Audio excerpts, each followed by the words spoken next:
All set? Welcome, ladies and gentlemen. It is snowing on April 19th, 2022, here in the CL and Connolly Council Chambers. Roll call, please. And as a reminder, as a reminder to all who are in attendance, this meeting is being live streamed and recorded on the county's YouTube page. Calling the roll, Mr. Gallagher. Here.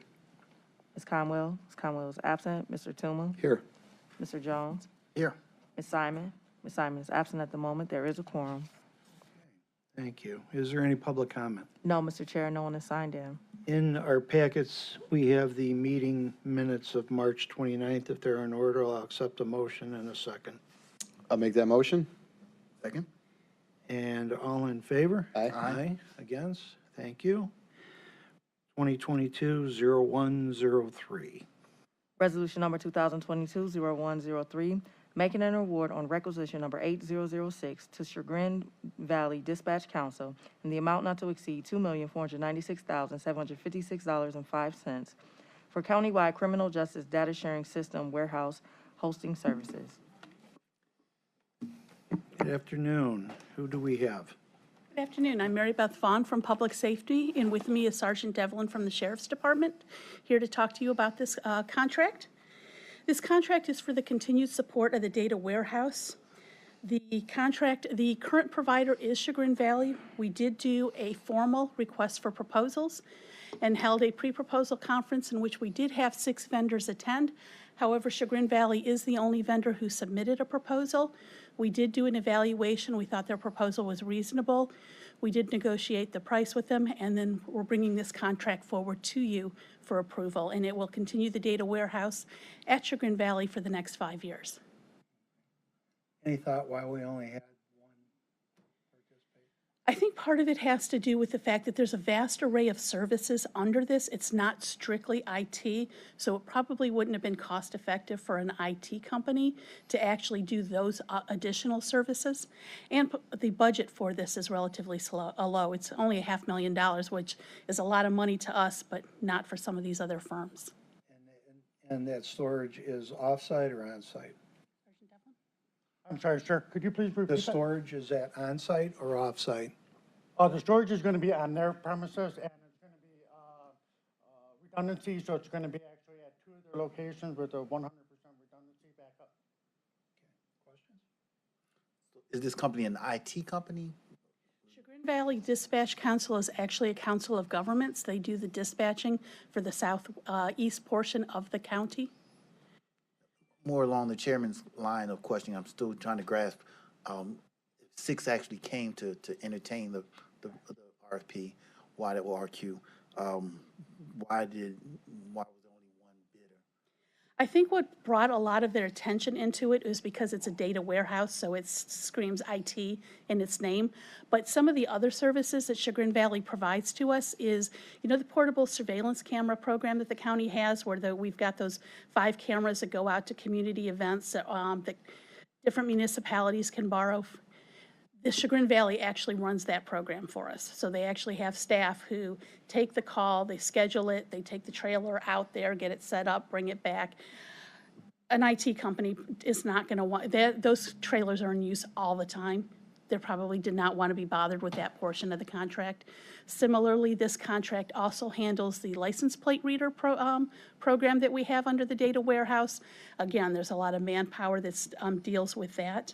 So it was more than just IT. So I think that's why a lot of these IT companies weren't interested in it. They arrived and they realized the work description was a little different than what they actually Exactly, did. exactly. So did you, in a sense, get a fair cost? Did you go in with an estimate of what you thought this should cost? And Yes. how far off was the winning? Well, we were paying $450,000 a year for this to Chagrin Valley in the past. Their initial proposal came in with a 5% increase the first year and 5% for each subsequent year. We agreed to the 5% for the first year, and that's because their last contract that's just ending now had no increase. So we had been paying the same rate since 2017. So it brought them up to the current, and then we negotiated just a 2.5% or 2.4% increase for each future year, which is more in line with where expenses actually have been increasing. Thank you. Looking at the dates, I assume you want this to move forward. If you would, please. If the committee's comfortable in moving Resolution 2022-0103 to the full council under second reading suspension, I'll accept a motion to that. So move. Second. Any further discussion? All in favor? Aye. Against? Thank you. Thank you very much. Under discussion items, we have Rhonda Gibson. Rhonda? Where'd you go? Behind the big column, I think. Rhonda?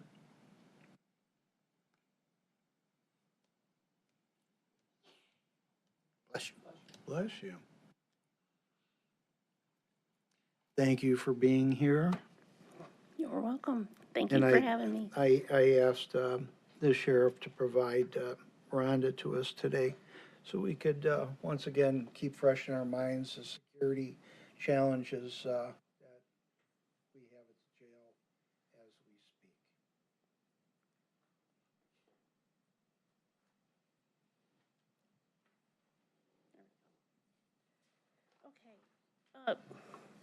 Good afternoon, everyone that's here. I have put together a brief presentation. I'm going to move quickly.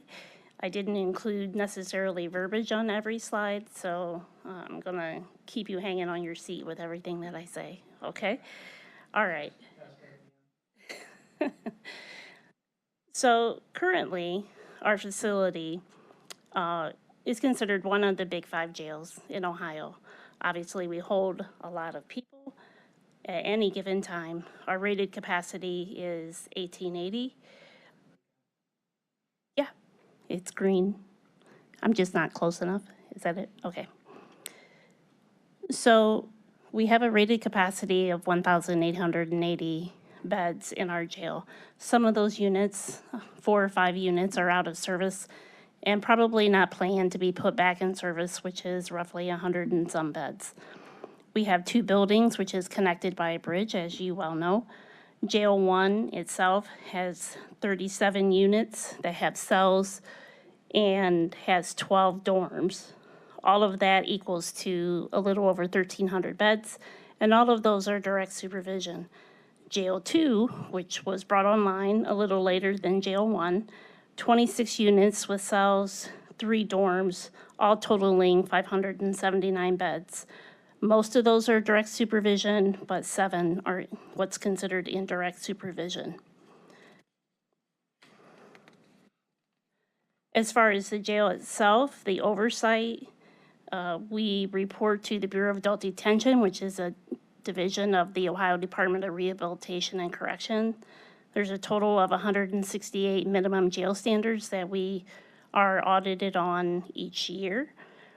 We have had market improvement since 2018 on our inspections, but there are still a couple standards which we are unable to become compliant on, and I'll talk about that in a little bit.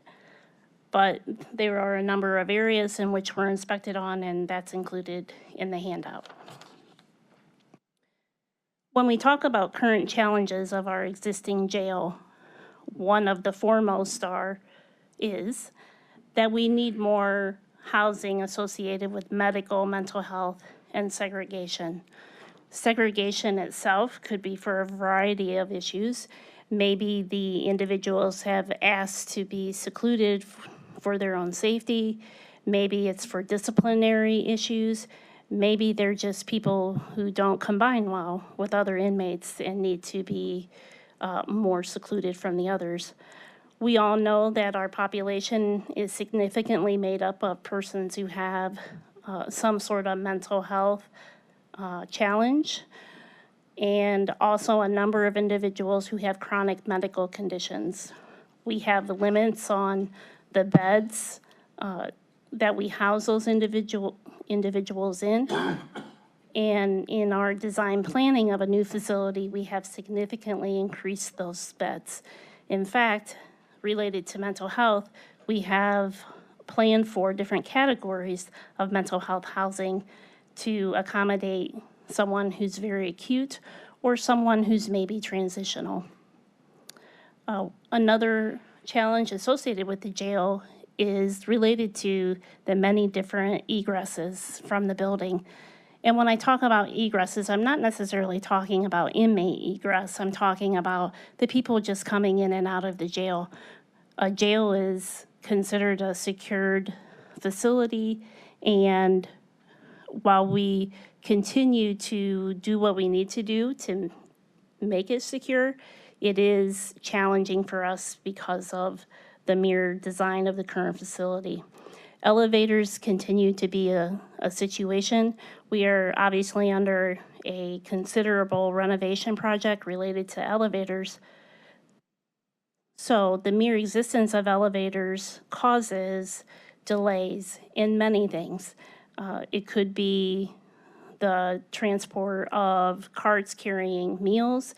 It could be responding to a critical incident. A critical incident could be, for example, inmates fighting, assault on a staff member, a medical emergency, a fire, any of those things.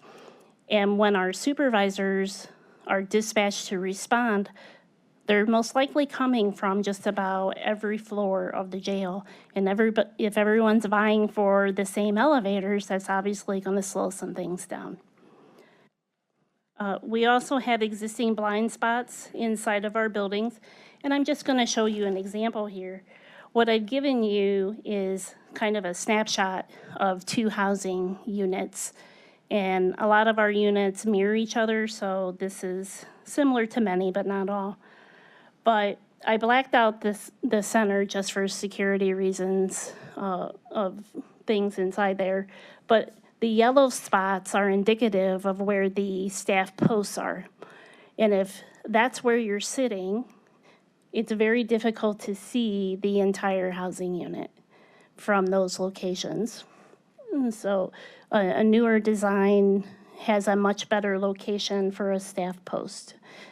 Staff are expected to do regular rounds within the housing units, but as far as actual posts that they sit at, those are the locations.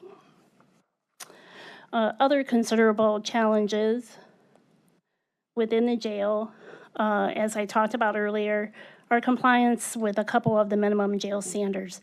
Natural light, I'm sure you've heard this many times, that there are some units that we just do not have the ability to funnel in natural light. We do have one unit that we installed some artificial light, and the Bureau of Adult Detention did give us a variance. However, that variance means that we need to move those inmates within 7 days to another housing unit. So it's meant to be temporary, and functionally, that's just not always possible for us to move inmates because of our limited number of available beds. Two-way communications, what that standard refers to is the ability of an inmate to connect to another individual in the event there's a problem, a question, or an issue. In one of our buildings, there are no intercoms within those cells. Therefore, that requires a staff member to continuously be present in that unit to hopefully hear if there's a shout for help or something of that nature. A newer design involves intercoms in all the cells so that there can be continuous interactive discussion if needed. Other challenges that we find with our jail inspection, but we've been able to become compliant through considerable work, is related to training. Our staff have very limited access to technology. So some of our staff sit at computers and sit at desks and have computers, but as you'll see a little later, I have 100 and some people on every shift who sit in housing units and do not have access to computers.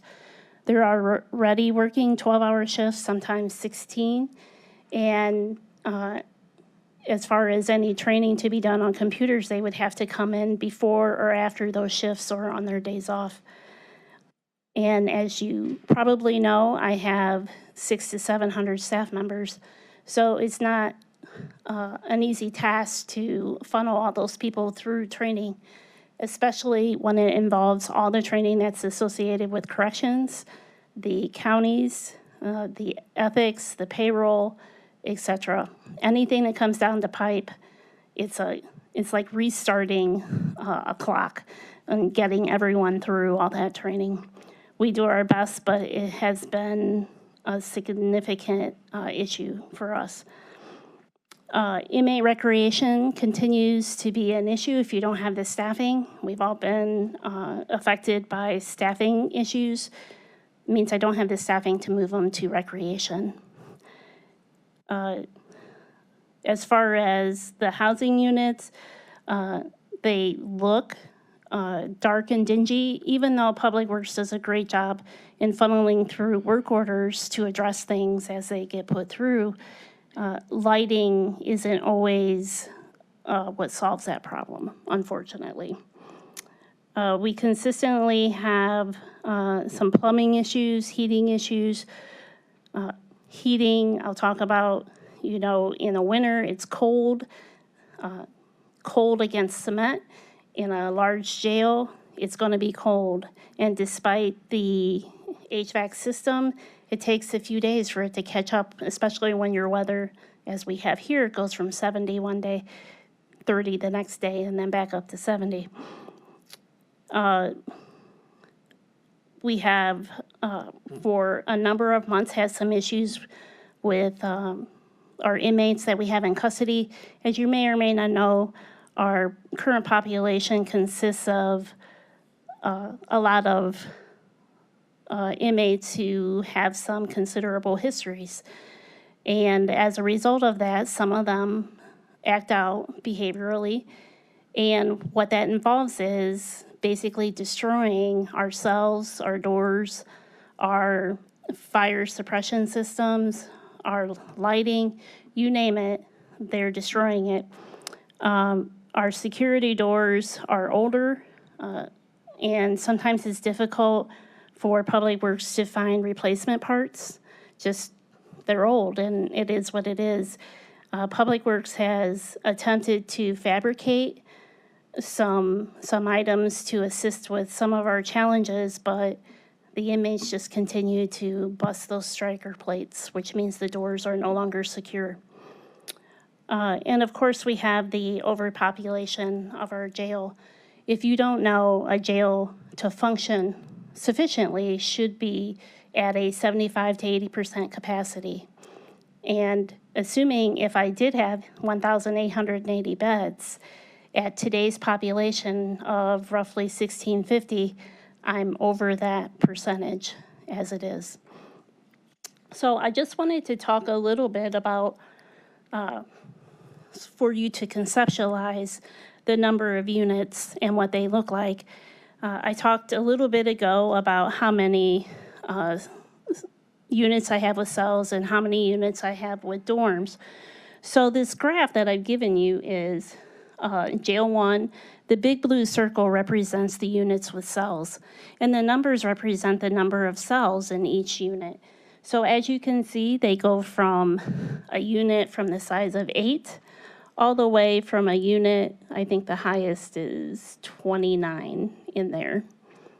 So many, many units of small size.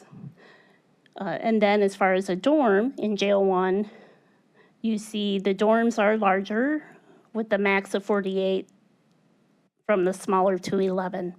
Jail 2, you understand, same premise as Jail 1. So a lot of inmates, a lot of areas, but small units. So when you start to connect that to how many staff that takes, I've now given you what that looks like. Jail 1, housing requires 39 COs per shift. It also requires 7 control posts. So control posts are the ones who actually open the doors and monitor the traffic in and out of the areas. So that equates to 46 COs per shift. And if you add up all the beds in Jail 1, it's a little over 1,200 inmates. So that represents approximately a ratio of 26.5 inmates per 1 CO. Now, obviously, these numbers do not correlate with my total jail staff because there are many other positions that are not counted here that deal with services, court activity, escorts, etc. Jail 2, you'll see that it requires 23 housing posts, 10 control posts for 33 COs per shift for 533 inmates, assuming all beds are full. So that represents a 16.2 inmates to 1 CO. In a newer design, you can have housing units that could be closer to 46, 48. And if you added additional person in a unit, you could go upwards of 60 if the Bureau of Adult Detention permits that. Now, I'm not saying that all of our units would be that way, but we could definitely increase the size of a number of units to reduce some of the security staffing requirements. Other considerations, just the physical age of the building. I already talked about the doors, the plumbing, water leaks. We've had some water pipes that have broken. We also have some cast iron pipes that run through the entire facility that have started to degrade.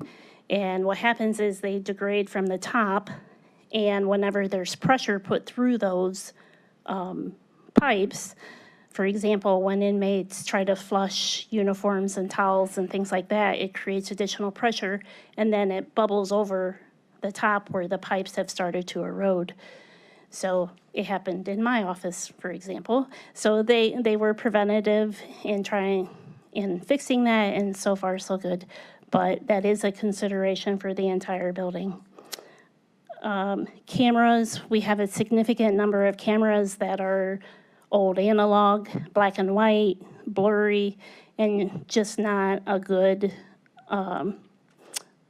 resource for us when we're trying to do investigations and monitor what's going on inside the facility.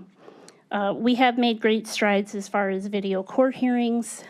Obviously, the pandemic put us in a position to implement Zoom via tablets, laptops throughout the jail. Unfortunately, that requires a number of staff to do that. Other considerations. As you start to think about a new jail, we talk about inmates, we talk about attorney visits and things like that. But we also have to think about how it affects our staff. With 600 to 700 staff, not including the medical personnel, the food service personnel, we need to do better to make it a good location for our employees. So when we looked at other facilities, I have given you some photographs of what we've seen at other locations. In no way does this necessarily depict what we plan to do. These are just options available and things to consider when we get to design. Staff cafeteria and break areas. The jail itself does not have its own cafeteria, and when staff leave the facility, they go to the 4th floor of the Justice Center cafeteria, but that cafeteria is only open for business hours, so to speak. So it does not accommodate the weekends or the nights, holidays, etc. Other facilities have went so far as to create really nice outdoor dining area at their facility, and I've showed you pictures within your handout. They have also created staff wellness areas for staff to exercise either before shift, after shift, during shift breaks, whatever the case may be. I don't think anyone would dispute that working in corrections is an easy job. It's not an easy job, and it's very stressful, especially if you're working in a housing unit with a number of difficult inmates. So we would consider the idea of providing something similar to our sheriff's team and corrections team. Locker rooms is another area. Currently, we do not have enough lockers for all of our corrections personnel, and we definitely don't have enough lockers to offer to our contracted staff either. So this presents issues for them if they wanted just hypothetically, to bring a coat that they can't bring inside the facility, where are they going to put it? So locker rooms is another huge consideration to make a positive impact on our staff. And I just also included a sample of a sink and drying system that one of the facilities has put in their jail. Training areas, I previously talked about our challenges associated with training our corrections staff. We would be looking towards the option of having a large training room, as well as computer lab for our employees. This would help tremendously in order to at least give us the opportunity to meet those goals of training. I have also included parking as a consideration. All of my staff obviously well, not all, most of my staff do have to find public parking. And it is a consideration for them, especially when there's special events downtown, et cetera. And parking can be a stress for them. And when they know that there's a Browns game or something like that, it does affect my staffing levels and sick call-offs on those days. Another area to be considered, medical services. These are also examples from other facilities. And we would be looking at similar concepts to involve multiple exam areas, taking consideration of privacy, having bright lights, and incorporating the idea of detox units. We also would be looking at the idea of incorporating dialysis treatment within our facility. It's not uncommon for us to have a handful of different inmates who require dialysis several times a day. And from my understanding, that involves several hours for each individual, where sheriff's deputies escort those people to those treatments. I talked previously about inmates and what they do to our doors.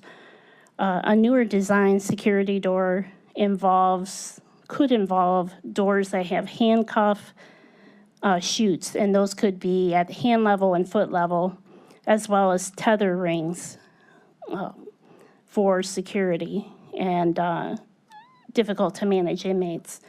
As you can see from these doors as well, there's ample glass so that you can have good visibility into the cells.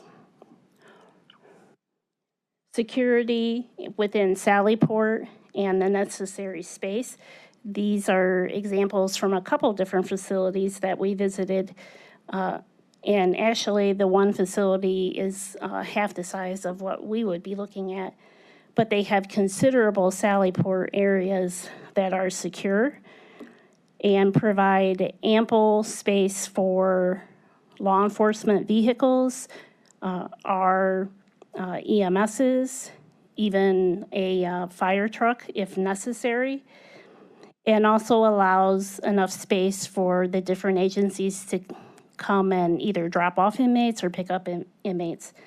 In the very bottom picture, you'll see that the one facility actually incorporated windows to provide natural light into the Sallyport as well.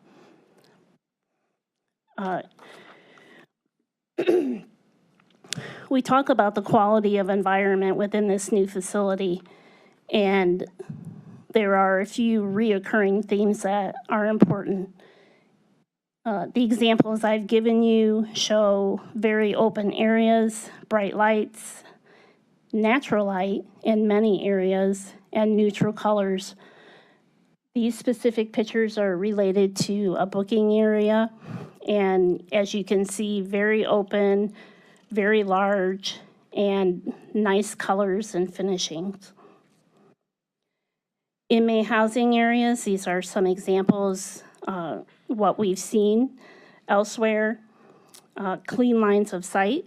So if you're an officer working at a post, you can have fairly good vision to see into a sub-pod, and in most cases, even into the cell, depending upon where it's located.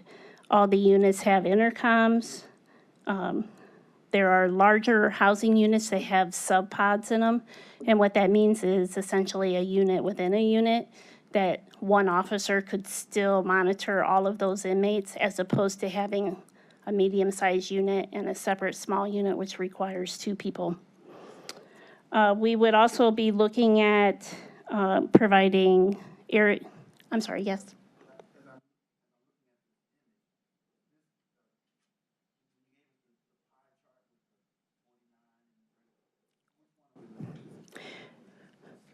So this is not ours.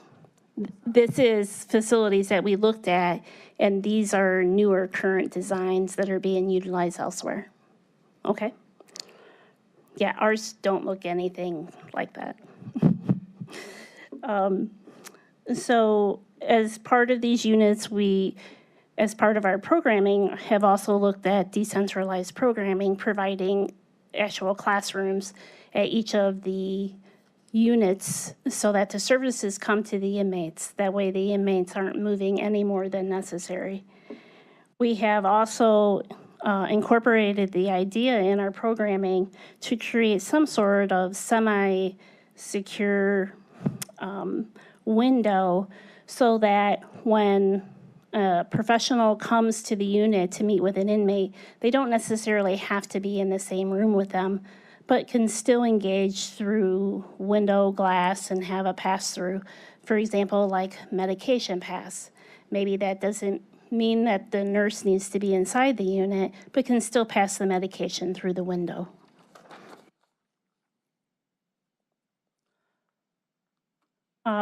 These are just a couple more examples of a housing unit actually providing you snapshots of what looks like a cell on the far left bottom. Inmate showers, you can see, are very bright. Now, I do acknowledge that with continued use that all showers do become what look like to be dirty, and it does require continuous maintenance to keep them looking like this. But in the top right, these are shower corrals that the one facility put in, which is very nice because you still have the possibility of seeing feet and head, but still allowing for privacy of the person taking the shower. Next slide shows recreation areas. On the left, you'll see one example where they obviously have natural light, and this is actually connected to each of their housing units. And then the little item in the middle of the picture is actually a door that can be open to allow fresh air into the recreation area. The fresh air is not necessarily a jail standard. It's just a nice quality issue if you can provide it. And then the photograph essentially in the center is another facility and just their different approach to what their recreation unit looks like. And then the pic in the top right just shows the one facility and how they have incorporated video court actually inside of the housing unit. Some other considerations, I already hit on the soap water dryer dispensers. Just showing you examples of what these facilities look like. Very open, light colors, and in the top right-hand picture, you'll actually see natural light coming through the ceiling in a hallway. Within a jail, you will always have what's considered a master or central control, and those are the people who are essential to making sure only those come in that are supposed to come in, and those who go out are only those that are supposed to go out. Currently, we have many, many control rooms just because of the sheer design of our facility. A new facility would lessen those control rooms. It would make a larger control room with more staff, but would not incorporate as many personnel as what we currently have in control rooms. One of the nice features at one of the facilities was rover stations in the hallways. Those are individuals that provide supports to all the different housing units. For example, if a uniform is needed, they run and get the uniform. If an inmate needs pat down before they come back in the unit, they could complete that task. On the right-hand side, I just included this because this was very, very nice. Having storage for our many jail records is a challenge. And so the one facility had a very large room with moving storage shelving. And not to leave out Public Works, they do a great job in providing support to the jail. There are continuous and repeated work orders that come into them that a toilet, has overflowed, and then the very next week, the same toilet is overflowing. And they continue to just beat those out as we move forward. When maintenance comes into a housing unit that requires an escort, and it also requires us to segregate those inmates if possible. In the facilities that we've seen, all of them that we've seen had these very nice chases, utility chases, very wide, nicely organized, and in some situations it provides a level of response through to a specific cell if needed from these chases. For example, you have an inmate that barricades themselves, whatever the case may be, you might have a way to deploy something specifically to a cell through a chase. All of these things are just concepts that we've seen in newer facilities and are ideas of where we would like to be or at some level close to this. So I've covered a lot, I said a lot. Are there any questions?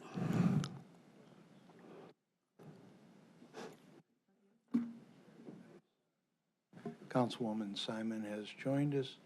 Do you have a question, ma'am? I do, thank you, Mr. Chair. So the population numbers now are about 1,600, 1,660? I want to say it was 1650 this morning. And what constitutes that population? Are those violent offenders mostly at this point? Do you know a percentage of what's going on in there? Well, I can tell you that the vast majority are unsentenced individuals through the common police courts. Okay.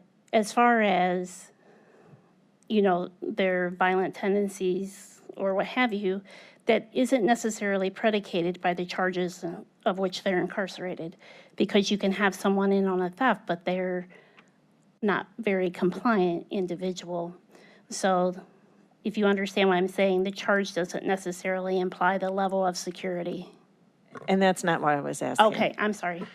But that's okay, thank you. Yeah. So what's the percentage of those waiting to be sentenced in the total population? I did not write that down for today's presentation, but I'm I happy know to it's get different, that. but Yeah. it has to do with presenting on a new jail and what we're going Sure. to need. Sure. So you gave a good argument here, why we need a new jail, comparing and contrasting what we have and what we need. What would be arguments not to move the jail, if you have any of that, when you were doing your research and looking at comparables and looking what we have now? That's a good question. To think about that, the things that would come to mind initially would be related to a time frame. I mean, obviously, building a new jail takes a considerable amount of time, but I don't know that I can think of a compelling reason why you wouldn't build a new jail. There are structural items that Public Works is not going to be able to surpass. And it's a matter of time, if you wait too long, that you're going to have that cast iron pipe that breaks into a housing unit. You're going to have so much water damage coming through the walls like we have on the bridge now when there's a significant rainstorm. that all causes structural damage and deterioration.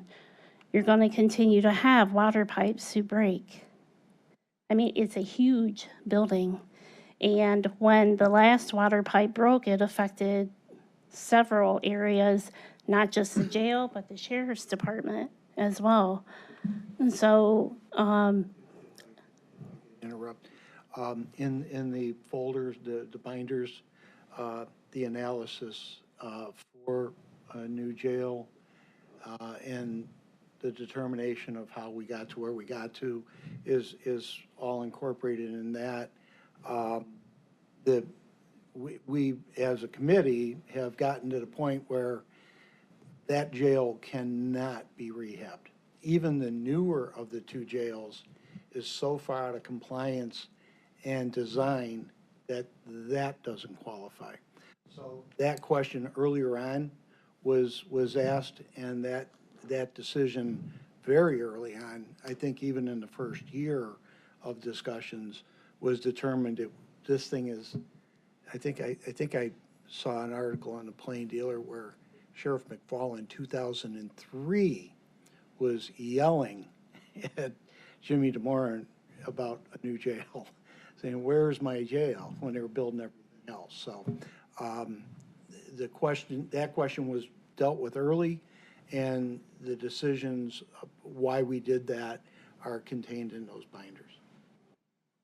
I appreciate all that, and I've been reading and watching and listening, but I wanted to hear today, we have individual stakeholders who don't think it's necessary to move into a new jail. So I wanted to hear an opinion, is there any, you cited no compelling reason. Right. Well, if I could ask, I've never heard that.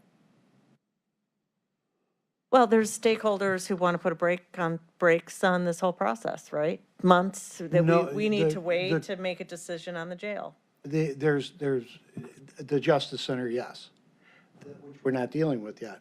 The jail, I've not heard one negative comment after the first year about moving to a new jail. Well, the brakes are on. Some stakeholders want to put the brakes on moving the jail, building a jail. Different argument. I don't know Yeah. what their arguments are, but I want to hear myself if there's any compelling reason not to build a new jail as we sit here today. And the answer is no. not for me.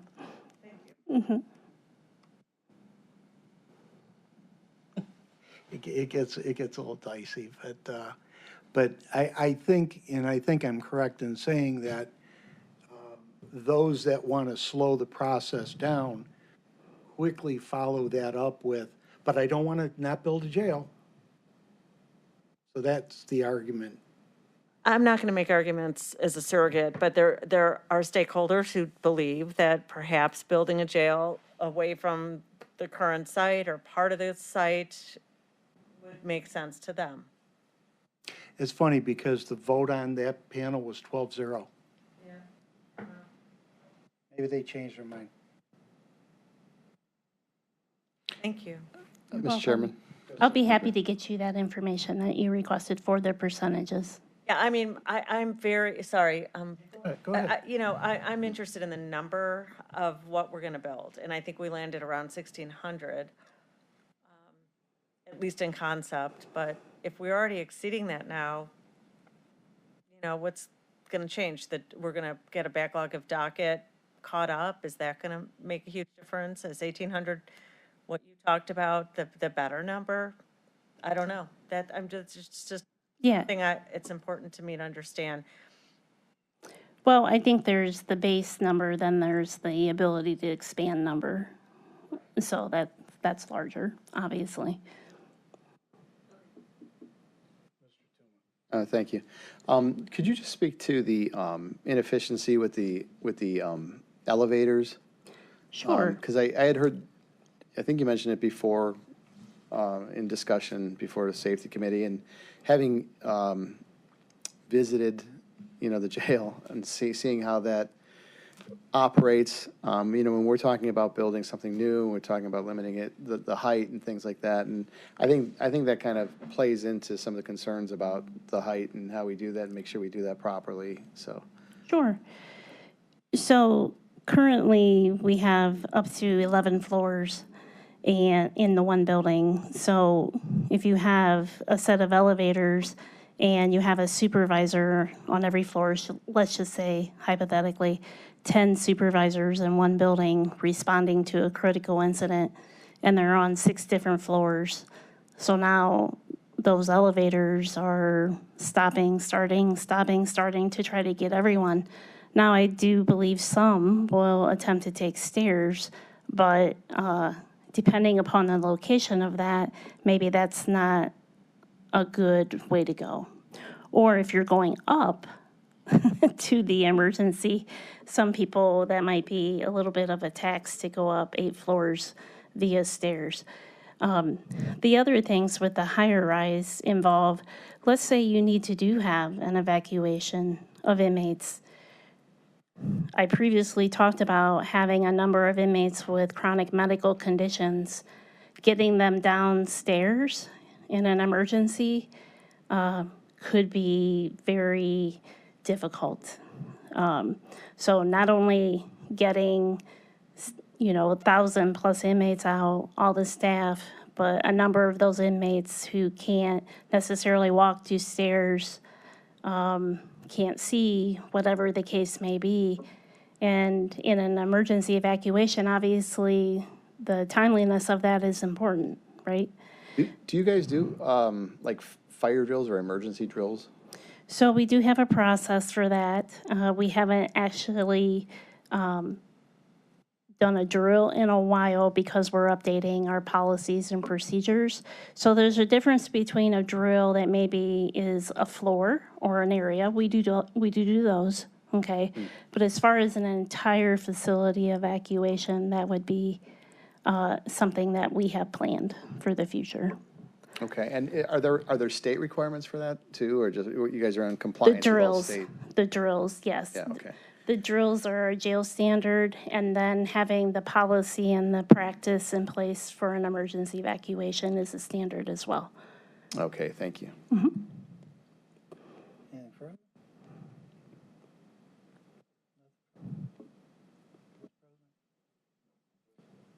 Well, thank you. It's been You're welcome. informative.